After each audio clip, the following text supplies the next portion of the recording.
para nós cristãos católicos, é um tempo muito forte, pois é um convite a uma mudança de vida, a uma conversão. Nós escutamos isso todos os anos, mas ainda vamos percebendo que dentro de nós, de certa maneira, temos essa dificuldade de converter. Sabe por quê? Porque muitas vezes a gente espera que o outro que converta e não a nós. Achamos é que o outro que precisa se converter e não a gente. E por isso a gente fica brigando, a gente fica insistindo com o outro, com situações. Mas se nós não mudarmos, o mundo, a sociedade e nada mudará. Nós ouvimos na primeira leitura, tirada do livro do Gênesis, o batismo. O tema do batismo está presente hoje nessa celebração. E o batismo tem o significado da purificação. Com o dilúvio, o mundo todo foi purificado.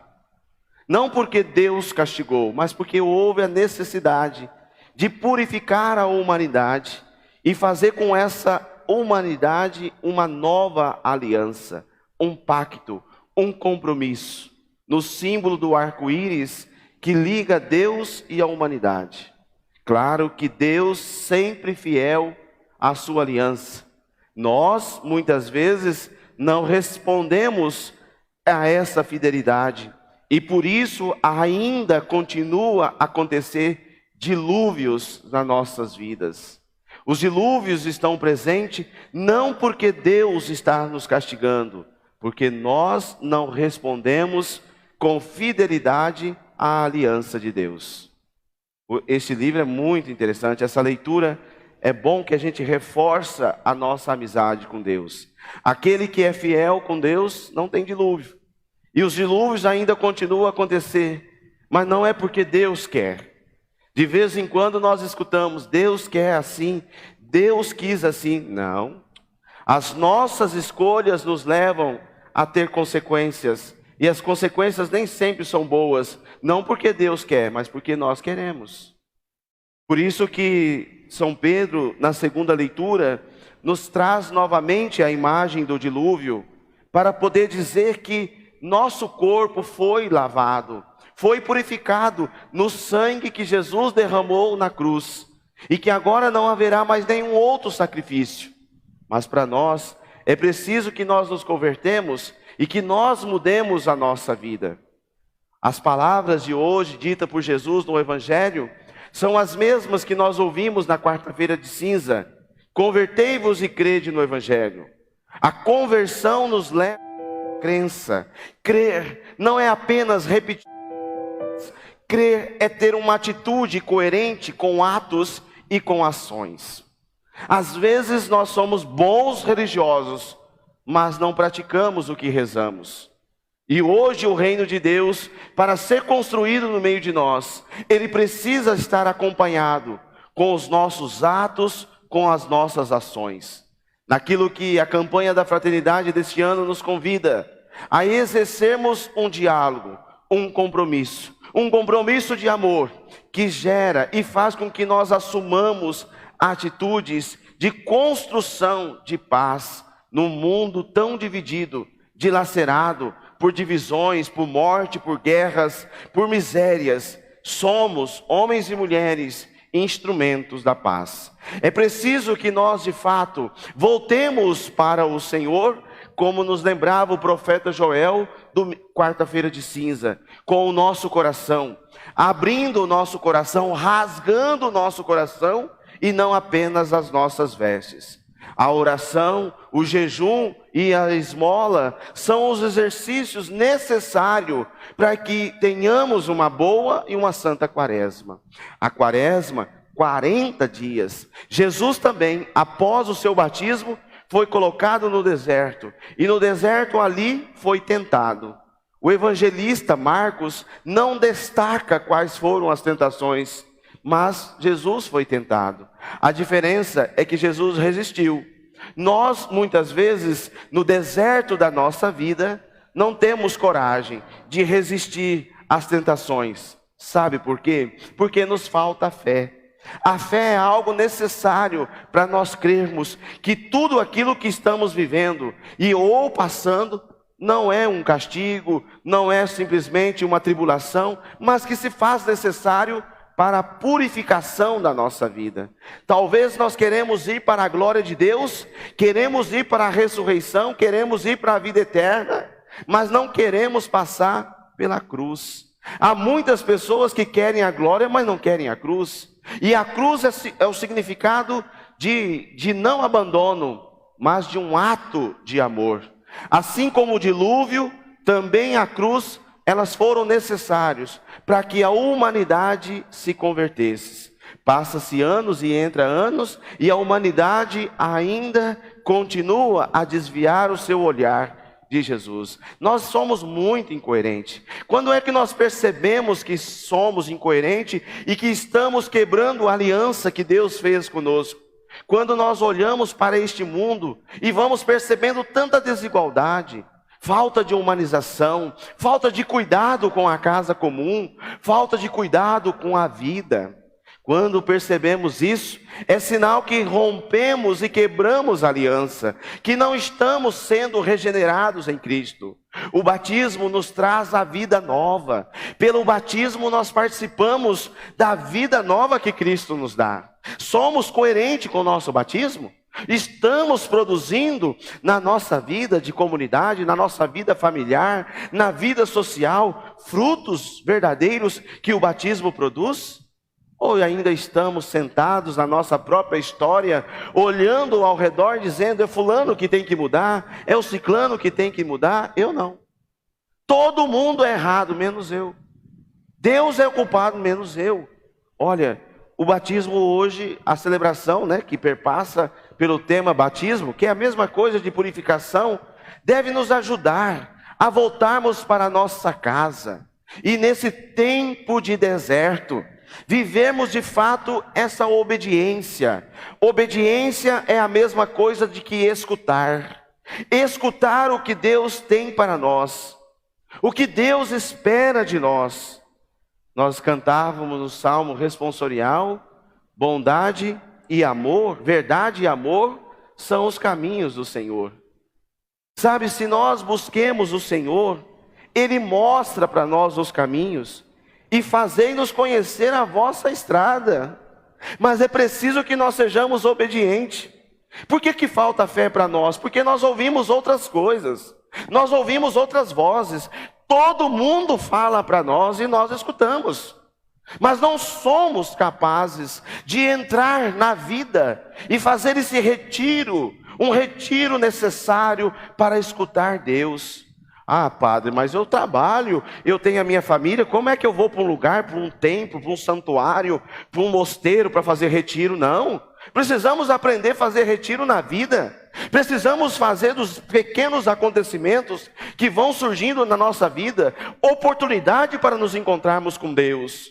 Não precisamos ir para um mosteiro onde nós vamos escutar músicas orquestradas. Ai, agora eu estou em comunhão com Deus. Não, você precisa entrar em comunhão com Deus aqui, agora, no seu trabalho. Quantas vezes nós podemos dirigir palavras diferentes para o nosso irmão, para a nossa irmã, lá onde está trabalhando, talvez a pessoa vem e fica te importunando, te incomodando. É ali que você tem que fazer o retiro. É ali que você tem que ouvir a voz do Senhor. É ali que você tem que resistir à tentação, porque o Satanás, o que é Satanás? É tudo aquilo que opõe o projeto de Deus. E nós sabemos quantas coisas querem opor o projeto de Deus. Jesus dizia, o reino de Deus está próximo. E nós falamos que o reino de Deus é o quê? É justiça. O reino de Deus é quê? É paz. O que era dividido se fez unidade. Nós ainda estamos nos dividindo, nos separando, porque talvez achamos que somos melhores do que os outros, e não somos capazes de construir uma sociedade de diálogo. Nós não somos capazes, porque o diálogo não prevalece. Ah, mas eu dialogo lá na minha casa. Na minha casa eu chego e eu falo tudo que tem que falar, e todos me obedecem. Isso não é diálogo, isso é monólogo. Porque diálogo é construção de ideias. E a sociedade hoje, ela vive na opressão, porque alguém quer propor uma ideia e todo mundo tem que dizer assim, amém. Não é isso. Não é dessa forma que constrói uma sociedade, que constrói um mundo novo. O Papa Francisco tem insistido, principalmente agora na última encíclica, dizendo que nós temos que cuidar uns dos outros. Sabe por quê? Porque todos nós somos irmãos. Olha que bonito nós sabemos que somos irmãos. Não é porque eu sou negro, amarelo, azul, sou da classe social A, B, C ou D, que eu tenho que ser indiferente. Não é isso. Então nós estamos neste mundo, e este mundo também é deserto. Esse mundo também está numa aridez. E a aridez talvez se faz necessário para que nós exercitemos e construamos dentro de nós a fé. Porque a fé nos ajuda a vencer e a suportar os desafios que estamos enfrentando. Eu quero estar dentro da igreja, mas não quero ser incomodado. Eu quero viver uma fé, mas eu não quero ser incomodado. Eu sinto muito. Se você não fica inquieto numa missa, se você não sai daqui com o seu coração inquieto, querendo ser provocado, é sinal que a missa não valeu nada. Se você vai para um momento de oração e você não se sente inquieto, é sinal que essa sua oração não valeu nada. Porque a oração tem que mexer com você, tem que te desalojar, tem que deixar você inquieto, né? Tem que deixar você querendo mais e mais. O deserto nos faz isso. E veja que logo após Jesus terminar o deserto, ele recebe a notícia que seu primo João Batista estava preso. Preso por quê? Porque ele matou alguém? Não, porque ele se opôs a todas as injustiças, e por isso ele foi parar na prisão. Então Jesus já sabia como ele iria enfrentar a sua vida pública. E aí ele passa chamando mais e mais pessoas, para que essas pessoas também ajudem a ele a construir o reino de Deus. Às vezes nós queremos uma fé muito romântica, uma fé de paz. A paz não é ausência nenhuma de conflito, mas a paz é um estilo de vida que eu tenho diante dos conflitos que eu vivo. A fé é isso. A fé nos provoca a construirmos, a dialogar, a ir ao encontro, a fazer do outro também oportunidade, pontes, meios para que nós cresçamos num diálogo verdadeiro. Como Deus diz: eu não mais destruirei o mundo e ninguém por causa da humanidade. Mas a humanidade sim, ela se autodestrói. Quando nós percebemos tantas coisas erradas, corrupção, mal cuidado, destruição da natureza, né, da casa comum, tantas coisas, e nós vamos olhando, isso em nome do quê? Isso em nome de um progresso. Isso em nome, né, de uma autossustentação. Que adianta sermos tão progressivos se vidas estão sendo ceifadas no meio de nós e os pobres, os marginalizados são mais esquecidos e abandonados. Tem pessoas que não se inquietam saber que 1% da população brasileira detém mais de 50% da riqueza do mundo, do Brasil. E essas pessoas não estão inquietas, não estão incomodadas. E pelo contrário, se algo mexe com eles, eles brotam e vêm para cima. Não estão interessados se as pessoas estão morrendo, se as pessoas estão abandonadas, não estão se importando. O que importa é que o meu mundo prevaleça. É nesse contexto de vida que nós estamos inseridos. E que precisamos anunciar que o tempo já se completou e o reino de Deus está próximo. E que precisamos converter e crer no Evangelho. Não é apenas deixar de fazer algo. Essa quaresma eu deixei de beber, eu deixei de comer chocolate, eu deixei de comer carne. Maravilha, isso é muito fácil fazer. O difícil é você mudar suas atitudes. Difícil é você ser um outro cristão, uma vida nova. No batismo, somos uma nova criatura, somos renascidos de novo. E renascidos de novo não para viver a mesma vida do passado. Que adianta voltarmos para nossas casas e voltarmos com as mesmas atitudes de que viemos? Não mudou em nada. Estamos apenas para cumprir preceito. Quaresma é essa caminhada de 40 dias que fazemos à luz da palavra de Deus para repensar. Todos os anos a igreja nos propõe esse tempo para rever a nossa caminhada. Por favor, faça um bom jejum, faça uma boa esmola, faça uma boa oração, mas algo que possa transformar você. Se você sai daqui julgando, condenando, guardando coisas no teu coração, é sinal de que não valeu nada. Que essa quaresma para você está sendo apenas 40 dias de silêncio. Apesar que nós não estamos mais fazendo silêncio. Há muitos anos atrás, quando era tempo quaresmal, a gente não escutava música, a televisão não era ligada, né? Nós fazíamos um monte de silêncio, não podia dançar, não podia fazer nada. Agora não. Entrou a quaresma, nós estamos fazendo churrasco todo final de semana, e nós colocamos música, e todo mundo fala, está tudo certo, está tudo certo. Então não há como ter mudança, não há como ter e entender o projeto de Deus, porque deserto também faz a gente silenciar, e no silêncio nós escutamos a voz de Deus. Como escutar a voz de Deus diante de tanto barulho, diante de tantas coisas, diante de tantos badulaques que nós escutamos aqui e ali? É preciso silenciar. E assim sentimos que no deserto da vida, a palavra de Deus torna-se para nós a estrada. A estrada que nos leva para viver o amor, para viver a verdade. Vossa verdade, Senhor, nos oriente. Vossa verdade, Senhor, nos conduz, porque o Senhor é o Deus da nossa salvação. Louvado seja nosso Senhor Jesus Cristo. Louvado. E amado, né? E amado. É difícil converter, mas a gente pode mudar. Não precisa mudar muitas coisas grandes, não. Se sou fiel no pouco, Ele confiará mais, não é? Não tem uma música que fala isso? Se sou fiel no pouco,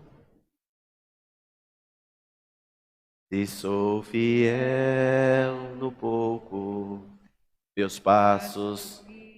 Mais uma vez. Se sou fiel no pouco, Ele me confiará mais. se sou fiel no pouco, meus passos guiará. Vamos repetir a frase. Se sou fiel no pouco, Ele me confiará. Se sou fiel no pouco, meus passos Ele guiará. Aí, pronto. Só de você deixar de brigar com a tua esposa já é ser fiel. Só de você deixar de reclamar com o seu esposo já é um fiel. Só isso. Não precisa de grande coisa. A gente se ostenta demais. Sabe, a gente tem um negócio de ostentação, precisa. Fidelidade. Fiel no pouco e você terá o mais.